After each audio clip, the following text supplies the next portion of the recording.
tepat lagi, katakanlah 20 kali saya memanah dan tepat lagi ke sasaran, apakah Anda bisa yakin, apa bisa percaya bahwa saya bisa memanah? Percaya nggak? Percaya kalau itu, tapi Percaya. kalau dipraktekin ke saya, enggak. Saya nggak akan meraktekin ke Bu Rian, enggak. Cuma saya akan minta tolong anaknya untuk maju Nah, ke depan, lalu apel di atas kepalanya saya panah. enggak. Enggak kan? Anda paham nggak? Iya.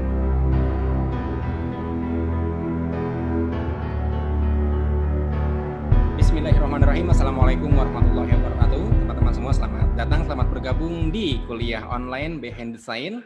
Dan kali ini kita akan membahas tentang afirmasi atau rahasia afirmasi, rahasia mewujudkan impian. Sip, teman-teman semua, sebelum kita mulai, saya ingin menyampaikan satu bahwa ternyata rahasia hidup kita itu ada dalam imajinasi kita sendiri. Kayak gitu. Sebenarnya ini bukan rahasia. Kenapa? Toh sudah banyak yang tahu kayak gitu ya. Bahwa imajinasi itu benar-benar mengkreasikan realitas. Anda akan termotivasi oleh sesuatu ketika Anda sudah terimajinasi dengan keuntungan-keuntungannya. Benar nggak? Dan Anda tidak mau melakukan sesuatu ketika Anda sudah terimajinasi dengan dampak negatifnya. Jadi sekali lagi, imajinasi. Jadi rahasianya adalah imajinasi. Oke, imajinasi itu ada di dalam ranah pikiran. Nah, bicara imajinasi, itu bicara antara, jadi ketika Anda menghadirkan gambaran dalam pikiran Anda bisa percaya atau Anda bisa masuk ke taraf yakin. Sebelum saya lanjutkan, saya mau nanya dulu, apa sih bedanya percaya dan yakin? Ada yang bisa jawab? Ayo, percaya dan yakin bedanya apa?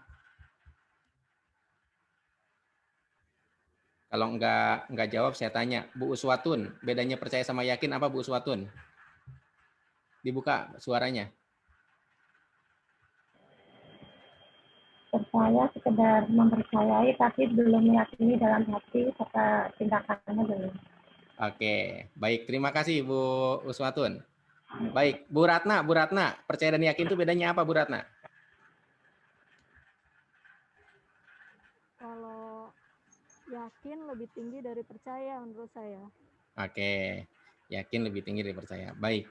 Nah, teman-teman semua, ini seringkali ada hal yang enggak tepat ya tentang percaya dan yakin ini. Contoh sederhana gini teman-teman semua. Saya akan ngasih sebuah ilustrasi. Kalau seandainya, oh ya, saya itu di belakang rumah itu ada anak saya itu beli panah-panahan, panah beneran, beli panah. Cuma memang panah buat anak-anak itu panjangnya sekitar 40 cm atau sampai dengan 50 cm. Kayak gitu ya. Jadi 50 cm berarti kan setengah meter ya, kurang dari setengah meter. Panahan, oke? Karena sering kali anak saya itu main, ya saya ngeliatin gitu ya. Karena saya kan nggak bisa panahan. Yang bisa tuh anak saya, dia belajar di sekolah. Nah, ternyata gitu kan panahan itu kan ada tekniknya gitu, nggak sekedar ditarik lepas. Nah, pada latihan pertama saya tarik, saya lepas, si panahnya itu bukan melesat tapi jatuh ke kaki saya. Itu latihan pertama. Jadi istri saya juga gitu, dia jatuh ke kakinya sendiri. Berarti kan ada yang keliru gitu kan. Nah, akhirnya berlatih sampai kemudian berkali-kali saya bisa tepat banget. Anda tahu lubang paralon? Nah, si paralon itu sama saya dipotong, ditempel ke busa gitu kan. Ditempel ke busa, terus kita panah-panahan, beberapa kali saya masuk. Tepat ke situ, walaupun nggak persis banget titiknya. Nah, kalau seandainya Anda melihat saya 10 kali memanah, lalu 10 kali itu tepat terus, sekali lagi, bila Anda melihat saya 10 kali memanah, 10 kali tepat terus, apakah Anda bisa percaya bahwa saya jago memanah dengan tepat? Tanya, jawab di kolom chatting deh kalau nggak mau bicara. Percaya. Percaya. Siapa yang jawab? Iva. Bu Iva. Oke. Yang lain percaya nggak nih? Bu Elvi percaya. Baik. Bu Rian percaya nggak Bu Rian? Mesti ada pernyataan dulu. Kalau Anda sudah melihat saya berkali-kali dan ternyata tepat terus, apakah Anda percaya bahwa saya jago memanah? Kalau sudah melihat berkali-kali dan hasilnya tepat. Percaya kalau sudah terbukti. Oke, percaya kalau sudah terbukti kan? Baik. Yang lain teman-teman semua, yang lain tolong dijawab. Kalau Anda nggak percaya, bilang aja nggak percaya. Saya, Pak. Nggak akan saya keluarkan kok, beneran. Saya. Percaya ya? Oh ini nggak percaya nih saya keluarin nih, nggak penting nih peserta. Enggak. Ini kan kita Percaya. lagi belajar. Saya tapi tidak yakin. Percaya tapi nggak yakin. Oke, baik. Nah, teman-teman semua, Bu Istilah, tadi Bu Iva juga percaya. Sekarang pertanyaan saya, kalau seandainya Anda begitu percaya karena saya berkali-kali memanah dan ternyata berhasil, berhasil, lalu saya tutup mata saya. Tutup mata saya. kayak kayak di film-film lah. Lalu saya memanah dan ternyata berhasil, berkali-kali berhasil karena memang sebenarnya getaran itu kerasa gitu kan. Atau emang saya udah latihan posisi tangan, posisi kaki itu mesti di titik mana. Tapi sebenarnya mesti tempatnya di situ, jangan tempatnya dipisah, diganti jangan. Karena saya udah latihan bahwa posisi kaki itu seperti ini, kemudian tangan, kemudian begitu kan diginiin kan, sampai kemudian ke sini. Ini harus benar gitu kan, kayak gitu.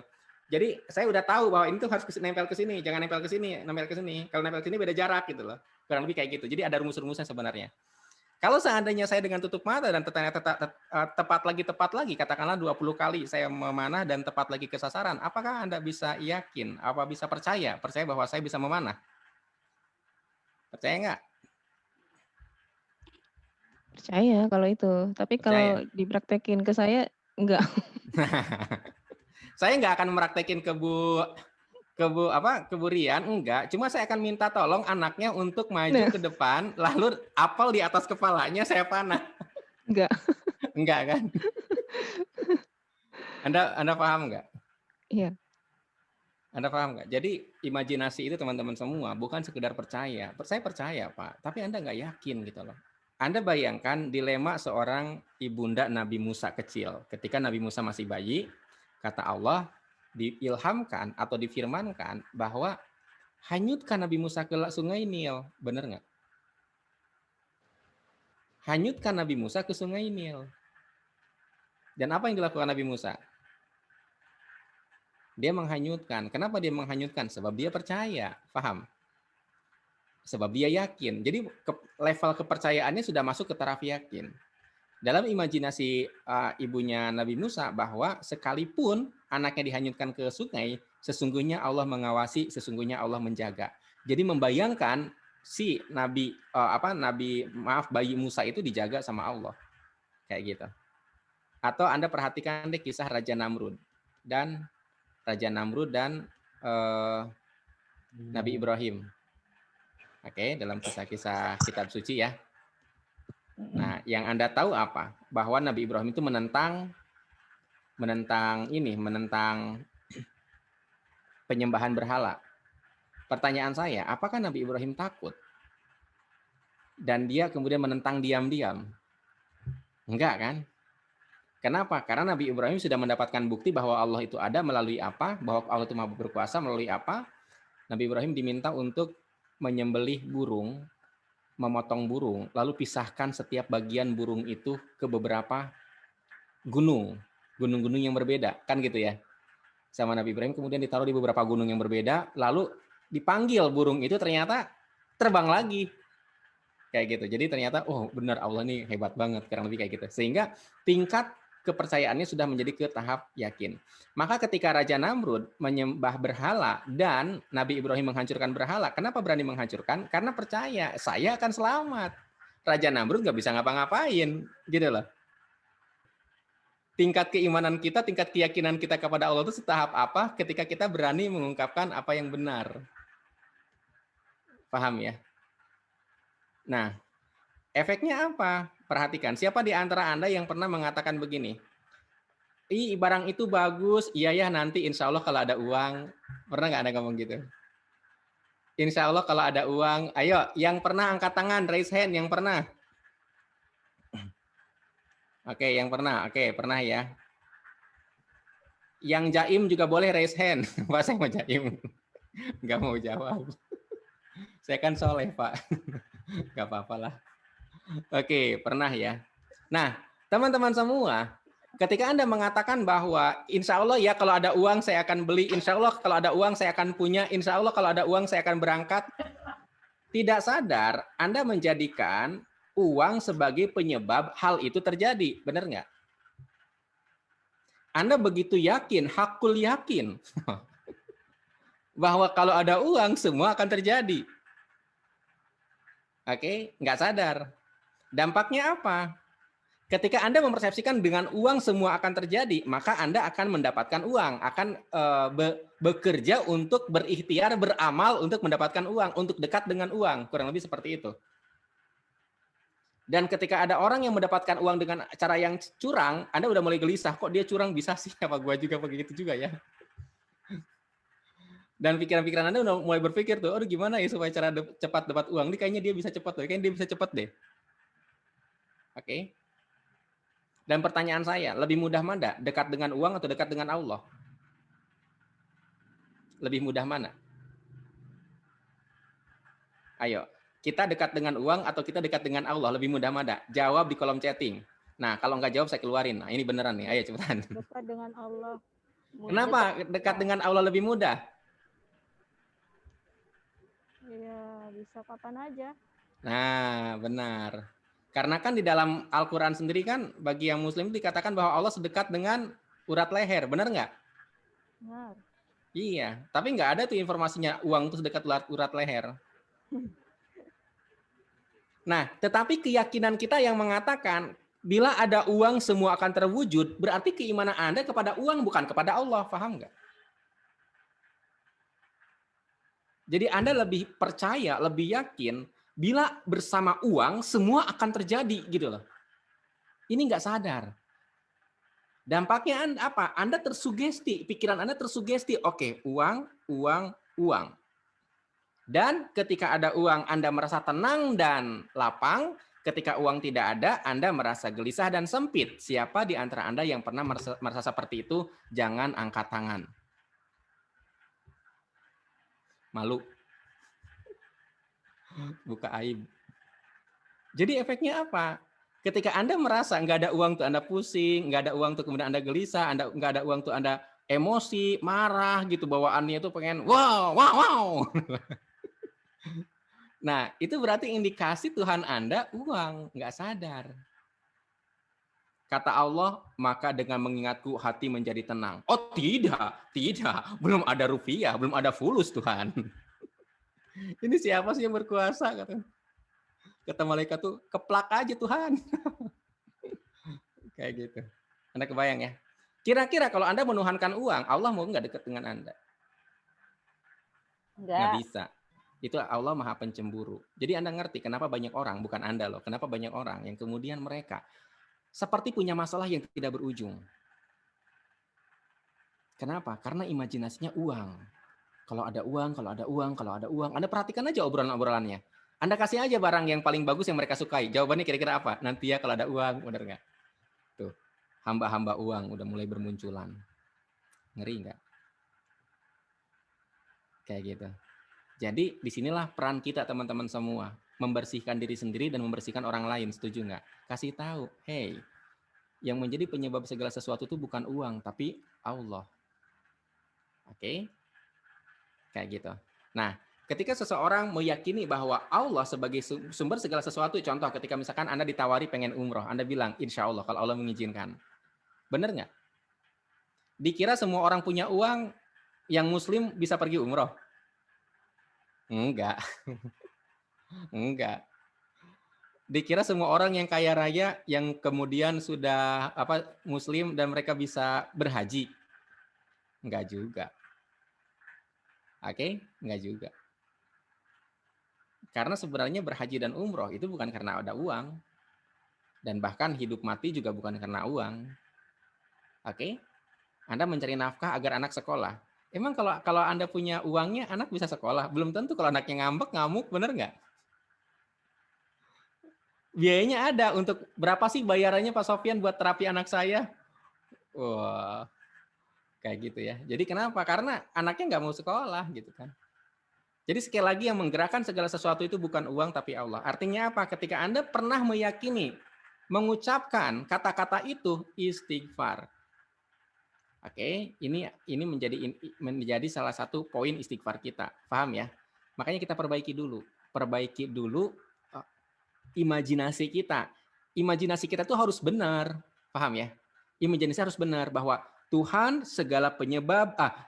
penyebab segala sesuatu, bukan uang penyebab segala sesuatu, bukan. Imajinasi uang penyebab sesuatu singkirkan. Nah, karena Anda kemudian memilih percaya bahwa Tuhan penyebab segala sesuatu, maka ketika Anda punya keinginan, Anda mendekatkan Tuhan kepada Tuhan atau Anda mencari Tuhan. Setuju nggak?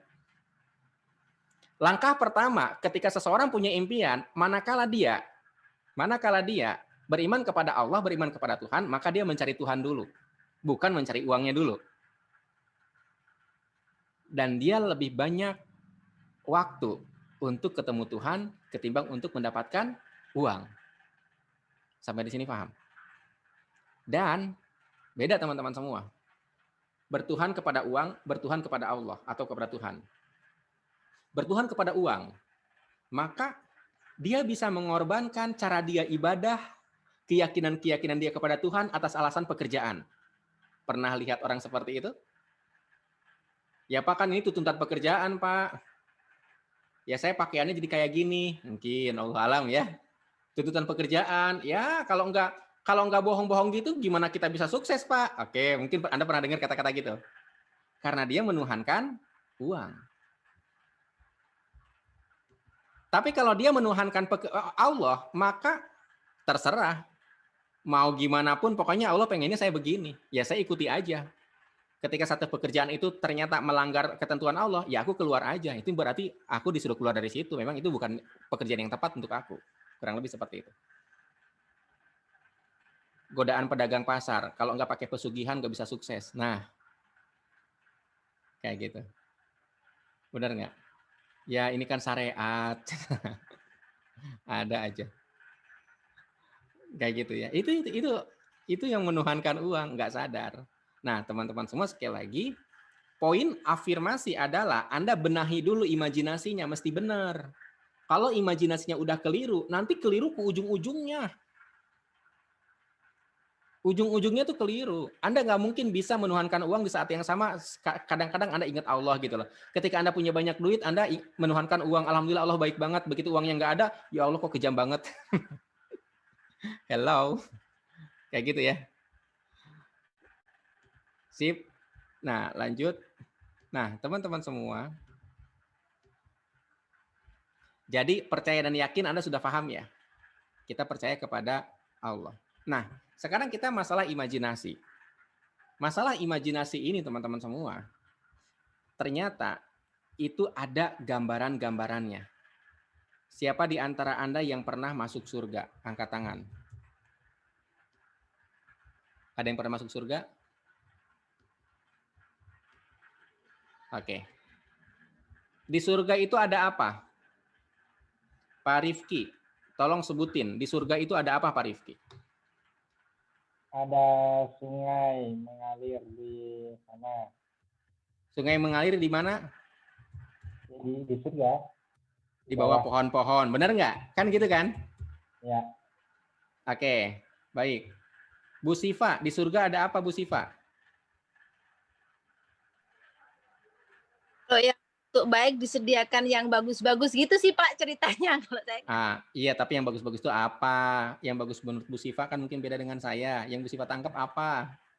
Kalau misalnya laki-laki disediain bidadari yang cantik.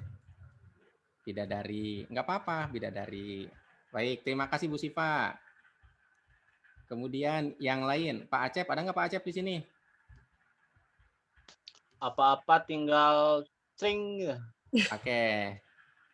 Apa-apa tinggal celing. Tinggal celing, kayak gitu ya. Oke. Ini sebenarnya adalah gambaran yang masuk ke benak kita, setuju nggak? Yang masuk ke dalam imajinasi kita. Sumbernya dari apa? Sumbernya dari Al-Quran dan hadis. Oke, dari kitab suci lah, kalau saya bilang generalisasikan. Di kitab suci itu ada gambaran-gambaran surga. Makanya umatnya itu termotivasi. Ada buah-buahan katanya.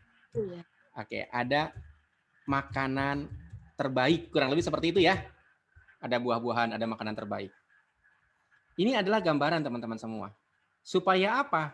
Supaya setiap manusia yang mendengar kabar surga, yang membaca kabar surga, terimajinasi lalu termotivasi. Benar nggak? Jadi efek dari imajinasi adalah motivasi. Makanya kalau dalam kisah Islam di awal Nabi Muhammad, itu banyak orang pengen mati syahid. Tahu nggak kenapa? Meninggalkan tanah gersangnya menuju surga. Paham ya? Kenapa? Karena kan saat itu, coba, sungai-sungai mengalir di bawahnya. Kalau ente ngelihat Arab bukan Arab sekarang ya, Arab zaman dulu itu kan gersang banget. Kalau teman-teman melihat Arab zaman dulu gersang sekali, lalu ada sebuah gambaran, ada sungai yang mengalir di bawah pohon-pohon. Wow, itu kayaknya rindang banget, kayaknya sejuk sekali, bener nggak? Tapi kalau imajinasi itu dibawa ke orang Sunda, ke orang Jawa, ke orang Sulawesi, Makassar, atau katakanlah Kalimantan, ada sungai-sungai yang mengalir di bawah pohon. Oh, biasa Pak, di kampung saya emang suka begitu. Bener nggak? Jadi nggak terlalu motivasi, nggak terlalu ini. Tapi Allah itu kan menurunkan Al-Quran itu ke bangsa Arab, dan bangsa Arab tuh ngebayangin sesuatu yang sangat luar biasa. Artinya apa? Gambaran Quran adalah gambaran yang tidak ada di dalam dunia. Gambaran surga adalah gambaran yang tidak bisa dijangkau oleh pikiran manusia saat itu. Kenikmatan itu sangat superior, kurang lebih kayak gitu. Jadi kita jangan ngebayangin, oh berarti bakal gitu. Sangat mungkin ini ada satu kabar bahwa ada kenikmatan yang sangat superior gitu loh. Oke, ada kenikmatan yang sangat lebih. Tapi poinnya apa? Allah memasukkan kalimat-kalimat ini, deskripsi ini, sampai kemudian kita semua bisa mengimajinasikan dengan gaya kita, dengan kapasitas kita, dan kita semua termotivasi. Bukan sekedar termotivasi, tetapi juga ada reaksi fisik, berupa antusias dan lain sebagainya. Nah, sama dengan ketika Anda membayangkan rujak. Anda makan rujak misalkan. Rujak apa? Anda pernah nggak rujak mengkal warna merah? Rujak mangga. Mangga warna yang mengkal. Warnanya nggak merah, tapi agak kuning gitu kan. Yang masih muda. Dikupas, kemudian dipakai garam gitu kan. Anda gigit, kerek gitu. Anda rasain deh, air liur keluar nggak? Kalau keluar, artinya apa? Imajinasi Anda masuk. Anda terimajinasi. Dan dampaknya apa? Jadi pengen kan? Dan ada reaksi fisik gitu loh. Air liur keluar. Inilah imajinasi yang benar. Ketika seseorang meyakini bahwa sumber segala sesuatu adalah Tuhan, dia membayangkan Tuhan menyelesaikan urusan dia. Ini loh teman-teman semua. Dia membayangkan Tuhan menyelesaikan urusan dia. Sedetil dia membayangkan uang menyelesaikan urusan dia. Paham? Jadi imajinasinya itu uang menyelesaikan urusan versus Tuhan menyelesaikan urusan. Oke, urusan atau kebutuhan lah. Kayak gitu. Jadi imajinasi kita mesti bisa sampai ke sini teman-teman semua. Karena pada saat kita membayangkan uang sebagai sumber solusi, kita pun mengimajinasikan dengan sangat detail bahwa ya kalau ada uang kayaknya aku bisa bayar ini, bisa beli ini, bisa beli ini, bisa beli itu. Oke? Nah, maka Anda pun oke ya, kalau seandainya aku ditolong Allah, kayaknya bakal ada yang ngasih aku ini dapat aja dari mana aja ya, enak kali gitu loh. Anda bayangkan gitu loh, imajinasikan.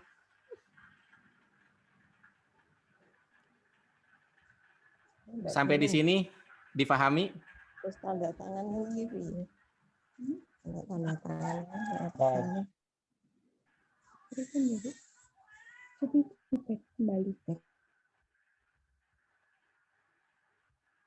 Oke, sampai di sini difahami ya. Jadi teman-teman semua, kuncinya adalah imajinasi. Dan imajinasi itu adalah kekuatan kita, modal kita. Jangan pernah bilang, karena aku pendidikannya rendah, maka aku tidak bisa sukses.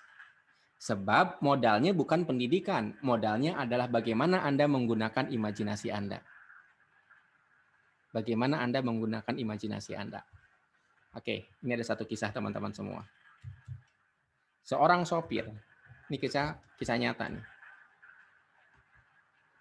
Ada seorang sopir, setiap hari dia menemani bosnya berangkat ke kantor menemui klien, dan si bosnya itu suka nelpon ke klien-kliennya. Gayanya nelpon seperti apa, kemudian bisnisnya seperti apa. Setiap hari si sopir ini tersugesti dengan bosnya. Dan dia mengatakan, kayaknya gue juga bisa deh kalau kayak gitu. Kayaknya gue juga bisa deh kayak gitu. Setiap hari dia mikir kayak gitu. Anda kebayang nggak? Karena dia mengimajinasikan berulang-ulang, ya dia dapat kesempatan itu. Dapat.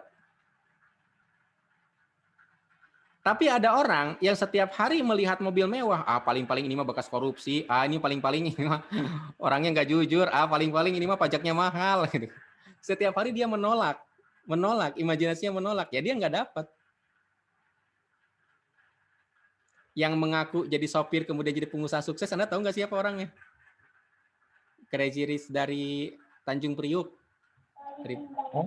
Siapa namanya? Ada yang kenal nggak? Sultan Tanjung Priuk itu. Siapa? Sahroni. Nah, itu tuh siapa yang barusan nyebut? Sahroni ya. Iya. Kayak gitu. Dulu dia sopir dalam cerita dia ya di YouTube ya. Aku ya pastinya saya nggak tahu juga, tapi insya Allah dia mengatakan begitu ya mungkin benar. Dia bilang ya saya dulunya sopir gitu kan. Dan setiap hari si bos itu ngomong begini saya dengerin aja. Tersugesti entah kenapa kesempatan itu datang. Oke, sekarang bagaimana cara kerja imajinasi? Nah, ini penting. Wih, cara kerja imajinasi. Oke. Cara kerja. Nah, ini imajinasi ya teman-teman semua ya, pikiran ya. Kita lompat ke sini. Cara kerja imajinasi. Saya ingin menggambarkan kepada Anda tentang sinaps. Wah, apa itu sinaps? Seperti Anda tahu sinaps nggak? Apa ya sinaps itu ya? Ini anggaplah sinaps. Oh, jangan di sini. Kita cari sinaps di gambar ini aja, di gambar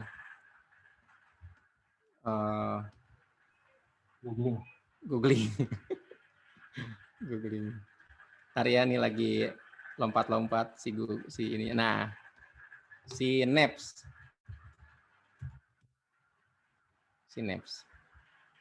Oh, image. Nah, ini teman-teman semua. Jadi sinaps itu adalah, ini mungkin paling inilah. Nah, ini jaringan otak teman-teman semua. Ini ada mielin, kayak gitu ya. Jadi kita saraf. Jadi antara satu sel saraf dengan sel saraf lain itu belum terhubung teman-teman semua. Ketika Anda ditanya, siapa namamu? Itu berarti belum terhubung sinapsnya. Mohon maaf ya. Kayak gitu. Tapi ketika siapa namamu? Joko. Ketika namanya Joko, wah berarti terhubung benar. Kayak gitu. Ketika Anda bisa mengerjakan sesuatu, berarti sinapsnya udah saling terhubung satu sama lain. Sel-sel sarafnya udah saling terhubung. Oke? Kayak gitu. Nah, kayak ginilah. Jadi awalnya tidak terhubung awalnya. Nah, siapa yang menghubungkan ini? Yang menghubungkan adalah listrik. Apa? Apa yang menghubungkan? Listrik, teman-teman semua. Jadi kalau Anda kekurangan listrik, Anda nggak bisa ini. Nggak bisa terhubung ini. Oke, jadi sekali lagi listrik di sini. Makanya awalnya sebuah suara, lalu kemudian berubah menjadi sinyal listrik. Sinyal listrik inilah yang kemudian menghubungkan antar sel, sampai kemudian pesan-pesan itu nyampe. Oh, aku disuruh ngangkat meja. Oh, aku dipanggil, gitu. Dan Anda kebayang nggak kalau seandainya seseorang dipanggil, misalkan, Joko, kamu manggil. Wah, itu berarti perjalanan si sel saraf itu lambat sekali. Kebayang nggak? Kayaknya dia nyangkut di tikungan gitu. Tikungan keberapa saya nggak tahu tuh. Paham? Tapi kalau misalnya, Joko, apa? Nah, cepat itu, cepat. Dan rata-rata Anda menjawab dengan cara kedua, bener nggak? Ketika dibilang, Acep angkat tangan. Tuh, langsung Acep angkat tangan. Kenapa? Cepat sekali sinyal listrik itu mengubah dari suara menjadi sinyal listrik, lalu disampaikan, lalu kemudian menggerakkan otot gitu loh. Saya aja ngejelasinnya harus butuh waktu, paham? Tapi ternyata Anda gak butuh waktu untuk kemudian mendengar, merespon. Oke, nah sekali lagi itu apa? Sinaps. Sinaps itu sebenarnya sel. Sel itu nanti akan terhubung kepada sel lainnya lewat jaringan-jaringan dan itu dijaring oleh listrik. Bukan dijaring, disalurkan oleh listrik. Nah, sekarang kembali ke sini. Ini saya hapus dulu ya. Ketika seseorang, tadi gambarnya gimana ya? Katakanlah ini ujung sel saraf ya, katakanlah ini ujung sel saraf. Lalu ini sel saraf berikutnya. Misal begini ya, ini ilustrasi aja ya teman-teman semua ya. Nah, ketika Anda belajar pertama kali, maka sinyal listrik bergetar. Oke, bergetar. Sinyal listriknya bergetar. Anda belajar kedua kali, sinyal listrik bergetar lagi, seret nyampe. Anda belajar ketiga kali, sinyal listrik bergetar, beret nyampe. Lama-lama berbolak-balik tuh sinyal listrik itu, lama-lama menjadi sebuah jalan dan akibatnya apa? Anda otomatis bisa. Sampai di sini dipahami? Jadi, pengulangan membuat sel-sel listrik saling terhubung satu sama lain atau membuat sel-sel saraf saling terhubung satu sama lain. Pengulangan. Awalnya Anda nggak bisa tuh bicara di depan kamera. Aduh gimana ya, kan nggak ada orangnya. Aku kayak orang bego gini sih ngomong sendiri. Misal. Tetapi ketika Anda mengulangi lagi,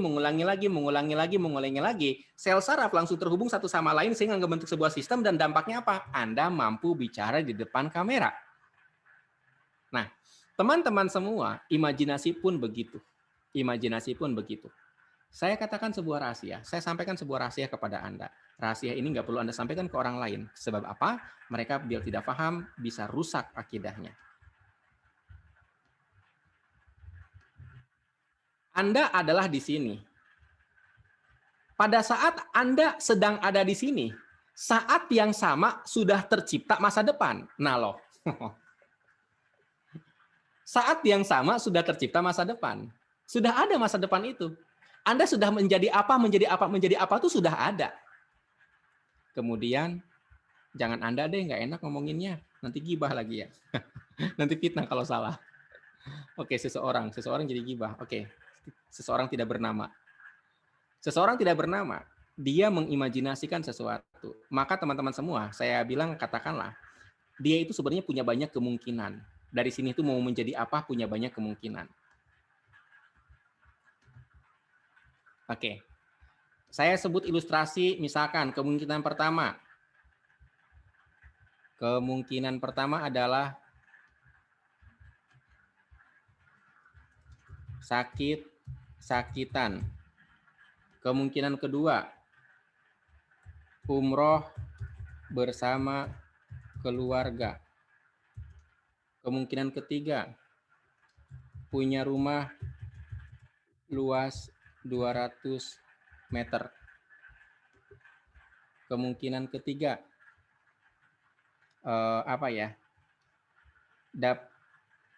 mendapat hadiah 5 miliar. Oke. Ini ya.